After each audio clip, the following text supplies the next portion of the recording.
দখলদার ইসরায়েলি সেনাবাহিনীর সঙ্গে কাজ করেন এমন একজন মার্কিন সেনা ইসরায়েল বিরোধী হামলায় ইরানের ক্ষেপণাস্ত্র শক্তির ভয়াবহতার কথা স্বীকার করেছেন। তিনি বলেছেন, ইরানের ক্ষেপণাস্ত্রের ভয়ে আমরা ঘুমাতে পারিনি। মার্ক ওয়ার্নার নামের ওই মার্কিন সেনা জানিয়েছেন, ক্ষেপণাস্ত্রগুলো বেশিরভাগই রাতে ছোড়া হতো যাতে কেউ ঘুমোতে না পারে। বারবার আমাদের আশ্রয় কেন্দ্রে দৌড়াতে হয়েছে। 12 দিনের পরেও ঠিকমতো ঘুম আসতো না।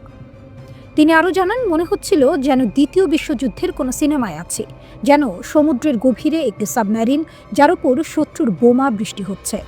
মার্ক ওয়ার্নার আশা প্রকাশ করে বলেন, আমেরিকানদের যেন কখনো ইসরায়েলিদের মতো এমন যুদ্ধ নিজেদের দেশে অনুভব করতে না হয়। ওদিকে ইরানকে আবারও হুঁশিয়ারি দিল ইসরায়েল। বার্তাটা পরিষ্কার, যুদ্ধ শেষ হলেও নজরদারি শেষ হয়নি।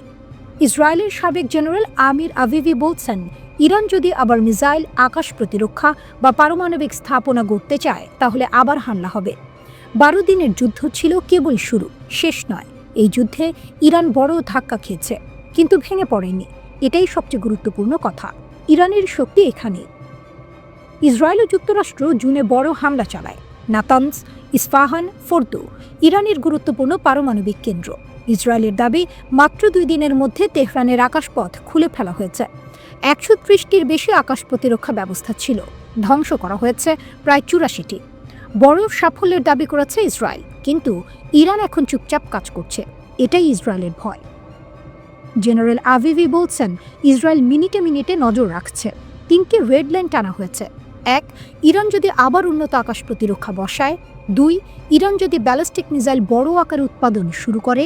3, ইরান যদি পারমাণবিক অস্ত্রের পথে হাঁটে। এই 3টির যে কোনো একটি আবার যুদ্ধ ডেকে আনবে।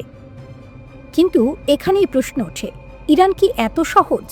ইরান বলছে তাদের পারমাণবিক কর্মসূচি শান্তিপূর্ণ, মিসাইল কর্মসূচি প্রতিরক্ষামূলক। আর বাস্তবতা, ইরান এখনও অঞ্চলের সবচেয়ে বড় মিসাইল শক্তিগুলোর একটি। হুথি, হিজবুল্লাহ এগুলো শুধু নাম নয়, এগুলো ইরানের কৌশলগত বাহু। যুদ্ধের সময় ইরান সরাসরি আঘাত হেনেছে। ইসরায়েলে বেসামরিক মানুষ মারা গেছে। এটাই প্রমাণ ইরান কাগুজে বাঘ নয়। ইসরায়েল বিজ্ঞানীদের লক্ষ্য করেছে, কারখানা ধ্বংস করেছে, গোপন বাহিনী IRGC এর শীর্ষ কর্মকর্তাদের হত্যা করেছে। তবুও ইরান টিকে আছে। বেঁচে থাকা বিজ্ঞানীদের নিরাপদ স্থানে সরানো হয়েছে, গবেষণা ছড়িয়ে দেওয়া হয়েছে। এই কাজটাই শক্ত রাষ্ট্র করে। এখন শুরু হয়েছে নতুন অধ্যায়, গোপন হামলা, সাইবার আক্রমণ, গোয়েন্দা তৎপরতা। ইসরায়েল লেবানন ও গাজায় হামলা চালাচ্ছে, আর ইরান বলছে আমরাই জয়ী। পরের বার জবাব আরও কঠিন হবে। ইসরায়েলের জবাবও প্রস্তুত। এইবার সরকার পতনও আলোচনায় আসতে পারে। কিন্তু ইতিহাস বলে, ইরান চাপ সহ্য করতে জানে, ভাঙে না, পুনর্গঠন করে। এই দ্বন্দ্ব থামেনি, শুধু রূপ বদলেছে।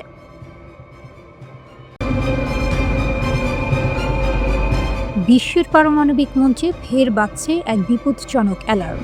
জাতিসংঘের পারমাণবিক নজরদারি সংস্থা IAEA এর প্রধানের মন্তব্য আন্তর্জাতিক মহলে এক নজিরবিহীন বিভ্রান্তি এবং গভীর উদ্বেগ সৃষ্টি করেছে। ট্রাম্পের সঙ্গে আলোচনার মাঝে ইরানের এই ধাক্কা যেন এক নতুন ভূ রাজনৈতিক ঝড়ের পূর্বাভাস দিচ্ছে।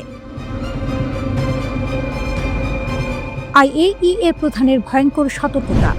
IAEA প্রধান রাফায়েল গ্রোসি গত 6 নভেম্বর ফ্রান্স 24 এর সাথে এক সাক্ষাৎকারে যে কথাগুলো বলেছেন তা রীতিমতো শিহরণ জাগানো। গ্রোসি নিশ্চিত করেছেন যে মার্কিন যুক্তরাষ্ট্র এবং ইসরায়েলের একের পর এক হামলায়, বিশেষত জুন থেকে নাতানজ, ইস্পাহান ও ফোর্ডের ওপর হামলায় ইরানের পারমাণবিক কর্মসূচি মারাত্মকভাবে ক্ষতিগ্রস্ত হলেও ইরান এখনও পারমাণবিক বোমা তৈরির জ্ঞান এবং উপকরণ ধরে রেখেছে। ইরানের হাতে রয়েছে অত্যন্ত সমৃদ্ধ ইউরেনিয়াম এবং পারমাণবিক অস্ত্র তৈরির প্রযুক্তিগত ক্ষমতা। বিশেষজ্ঞরা অনুমান করছেন, IAEA প্রধানের ইঙ্গিত অনুযায়ী অস্ত্র তৈরি করতে তেহরানের 1 বছর বা তারও বেশি সময় লাগতে পারে। জুন মাসের 12 দিনের যুদ্ধ এর পর অনেকে ভেবেছিল ইসরায়েল ও মার্কিন যুক্তরাষ্ট্রের কঠোর হামলায় ইরানের পারমাণবিক স্বপ্ন হয়তো শেষ। কিন্তু গ্রোসির বক্তব্য দিচ্ছে এক শক্তিশালী টুইস্ট। হামলার পরেও ইরান পারমাণবিক পদার্থ অন্য কোথাও সরায়নি, বরং তাদের পররাষ্ট্রমন্ত্রী আরাকচি পারমাণবিক কেন্দ্রগুলি পুনর্নির্মাণের ইঙ্গিত দিচ্ছেন। আরাকচির সতর্কবাণী, পারমাণবিক পদার্থ এখন ইরানে রয়ে গেছে এবং অন্য কোথাও স্থানান্তরিত হচ্ছে না। এটি স্পষ্ট ইঙ্গিত দিচ্ছে, নিষেধাজ্ঞা এবং সামরিক চাপেও ইরান নিজেদের শক্তি ও সার্বভৌমত্বের প্রশ্নে অনড়। তারা আলোচনায় বসতে রাজি। তবে ক্ষেপণাস্ত্র কর্মসূচি নিয়ে সীমাবদ্ধতা মানতে নারাজ। মোসাদ এজেন্ট বনাম আন্তর্জাতিক নজরদারি। জুনে IAEA এর রিপোর্টে ঘোষণা করা হয়েছিল যে ইরান অপ্রসারণ বাধ্যবাধকতা লঙ্ঘন করেছে এবং অবিষয়বস্তুহীন পারমাণবিক পদার্থের উপস্থিতি ব্যাখ্যা করতে ব্যর্থ হয়েছে। এই রিপোর্টের পরেই ইসরায়েল ও মার্কিন যুক্তরাষ্ট্র হামলা চালায়। এই ঘটনার পর ইরানের সরকারি কর্মকর্তা ও গণমাধ্যমগুলি গ্রোসিকে মোসাদের এজেন্ট বলে অভিহিত করে তার মৃত্যুদণ্ড দাবি করে। এটি আন্তর্জাতিক সম্পর্কের এক চরম উত্তেজনাপূর্ণ চিত্র তুলে ধরে। সেপ্টেম্বরে ইরানের কিছু কর্মকর্তা তেহরানের কাছে একটি পারমাণবিক বোমা তৈরি শুরু করার জন্য প্রকাশ্যে অনুরোধ জানায়। ইসরায়েলি হামলায় ক্ষতিগ্রস্ত পারমাণবিক স্থাপনাগুলো পুনর্গঠনের ঘোষণা দিয়েছে ইরান। ইরানের পারমাণবিক শক্তি সংস্থা পরিদর্শনের সময় দেশটির প্রেসিডেন্ট মাসুদ পেজিশকিয়ান জানান, এসব স্থাপনা আগের চেয়েও বেশি শক্তিশালীভাবে পুনর্নির্মাণ করা হবে। তিনি আরও বলেন, ইরানের কখনোই পারমাণবিক অস্ত্র অর্জনের ইচ্ছা ছিল না, এখনও নেই। প্রেসিডেন্ট পারমাণবিক স্থাপনাগুলোর সর্বশেষ অবস্থা সম্পর্কে ব্রিফিং গ্রহণ করেন। তিনি সতর্ক করে বলেন, কোনো স্থাপনা ধ্বংস হলেও ইরান পিছু হটবে না, কারণ ইরানি বিজ্ঞানীরা প্রয়োজনীয় সকল জ্ঞান ও দক্ষতা অর্জন করে রেখেছেন। অন্যদিকে দেশটির সরকারি মুখপাত্র ফাতেমে মোহজারানি জানান, ইরান তার পারমাণবিক কর্মসূচি নিয়ে আলোচনার পুনরায় শুরু করার একটি বার্তা পেয়েছে, তবে তিনি বার্তাটির উৎস সম্পর্কে কিছু জানাননি। ইরান ও ইসরায়েলে সমানতালে যুদ্ধের প্রস্তুতি। আজ আমরা এমন এক সংঘাতের দিকে তাকাচ্ছি যেটা শুধু দুই দেশের নয়, এর ঢেউ ছড়িয়ে পড়তে পারে পুরো মধ্যপ্রাচ্যে, এমনকি বিশ্ব রাজনীতিতেও। ইরান ও ইসরায়েল এক বনে দুই বাঘ, দুপক্ষই প্রস্তুত, দুপক্ষই সতর্ক। ইসরায়েলের সাম্প্রতিক তৎপরতা বলছে তারা যুদ্ধের জন্য মানসিকভাবে তৈরি। দেশটির সংসদের গোপন বৈঠকে IDF এর শীর্ষ কর্মকর্তারা স্পষ্ট বার্তা দিয়েছেন, ইরানের সঙ্গে নতুন যুদ্ধ হতে পারে, এটা আকাশকুসুম নয়। ইসরায়েলের দাবি কি? তাদের মতে ইরান ব্যালিস্টিক ক্ষেপণাস্ত্রের উৎপাদন বাড়িয়েছে, পুরো শক্তি নতুন করে সাজাচ্ছে, আগের মতোই একসঙ্গে শত শত ক্ষেপণাস্ত্র ছোড়ার ক্ষমতা রাখে। কিন্তু এখানেই প্রশ্ন, ইরান কি শুধু আগের জায়গায় আছে নাকি আরও এগিয়েছে? বিশেষজ্ঞদের মতে ইরান এখন আগুনে ঘি ঢালা অবস্থায় নেই, বরং ঠান্ডা মাথায় প্রস্তুতি নিচ্ছে। দিনে 24 ঘন্টা ক্ষেপণাস্ত্র কারখানা চালু। এটা অন্ধকারে ঢিল মারা নয়, এটা পরিকল্পিত শক্তি প্রদর্শন। ইন্টারন্যাশনাল ক্রাইসিস গ্রুপ বলছে আগে 12 দিনে 500 ক্ষেপণাস্ত্র, এখন লক্ষ্য একসঙ্গে 2000। উদ্দেশ্য একটাই, ইসরায়েলের প্রতিরক্ষা ভেঙে দেয়া। এখানেই ইরানের আসল শক্তি, সংখ্যা, ধৈর্য, অপ্রতিসম যুদ্ধ কৌশল। ইরান জানে তারা প্রযুক্তিতে একা নয়, তাদের আছে তথাকথিত প্রতিরোধের অক্ষ। হুথি, হিজবুল্লাহ, ইরাকের শিয়া মিলিশিয়া, এরা কেউ কাগজে বাঘ নয়, এরা মাঠে পরীক্ষা দেওয়া শক্তি। গত যুদ্ধগুলোতে তা প্রমাণিত।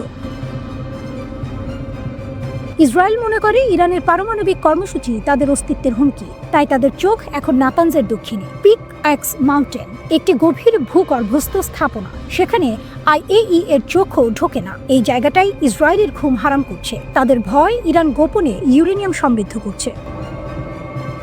কিন্তু ইরানের বক্তব্য আলাদা। প্রেসিডেন্ট মাসুদ পেজিশকিয়ান স্পষ্ট বলেছেন, ইরান শান্তি চায় কিন্তু মাথা নত করবে না, পারমাণবিক ও ক্ষেপণাস্ত্র কর্মসূচি ছাড়বে না। তার ভাষায় এগুলো জাতীয় সার্বভৌমত্বের অক্ষয় ভাণ্ডার। এখানে আপোষ মানে নিজের পায়ে কুড়াল মারা।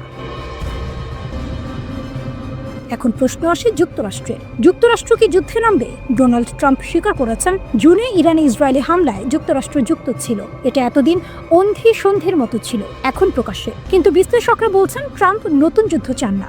দেশের ভেতরে চাপ, অর্থনৈতিক সমস্যা, আরেকটি যুদ্ধ মানে অকুল পাথার। কিন্তু ইসরায়েল বিষয়টা কি দেখে সুযোগ হিসেবে। তাদের লক্ষ্য একটাই, এই সুযোগে ইরানের শক্তি ভেঙে দেয়া। ইরান সেটা জানে, তাই তারা আশ্বাসে বিশ্বাস করে না। তাদের মতে ইসরায়েল হামলা করলে যুক্তরাষ্ট্রকে টেনে আনতে চাইবে। এখন পরিস্থিতি কি? দুপক্ষই অথই জলে দাঁড়িয়ে, এক ধাক্কা মানেই বড় যুদ্ধ। ইরানের বার্তা খুব পরিষ্কার, তারা ধ্বংসের ভয় পায় না। সর্বাত্মক যুদ্ধ হলে ইসরায়েলকে ডুবিয়ে দিবে। এটা হুমকি নয়, এটা ধনুক ভাঙা পণ।